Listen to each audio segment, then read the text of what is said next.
Free fire গেমটা এমন একটা গেম যেটা যে একবার খেলছে সে বারবার খেলতে মনে চায়। প্রথম পারবে না, চেষ্টা করতে করতে যখন পেরে যায় তখন আর ছাড়ে না।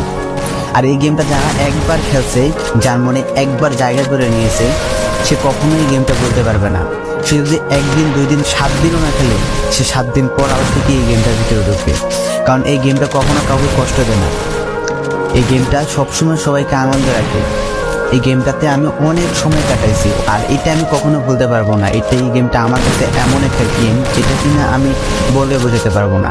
অ্যান্ড এই গেমটা শুধু আমার কাছে না, আমি মনে করি যে প্রত্যেকটা ফ্রি ফায়ার প্লেয়ারের কাছে অনেকটা ইমোশনাল টাইপের একটা গেম হয়ে গেছে। কারণ এই গেমটাতে বর্তমানে যে অবস্থা হচ্ছে, যে গেমে এমন আপডেট দিতেছে, আপডেট দেওয়ার কারণে পুরো গেমটাই চেঞ্জ হয়ে যাচ্ছে। আগের ফ্রি ফায়ার আগের মতো নেই।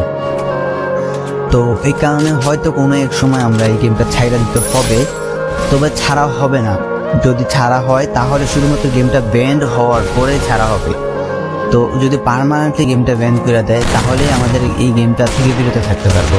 আর না হলে কোনোভাবে ছাড়া, যতই আপডেট আসুক না কেন আমরা ছাড়তে পারবো না। এই গেমটার প্রতি যত একটা মায়া জড়াই গেছে, তো এটা আমাদের পক্ষে ছাড়া একবারই পসিবল না।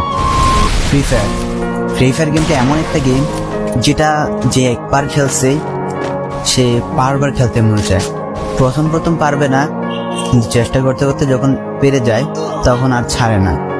আর এই গেমটা যারা একবার খেলছে, যার মনে একবার জায়গা করে নিয়েছে, সে কখনোই এই গেমটা বলতে পারবে না। সে যদি একদিন 2 দিন 7 দিনও না খেলে, সে 7 দিন পর আবার ঠিক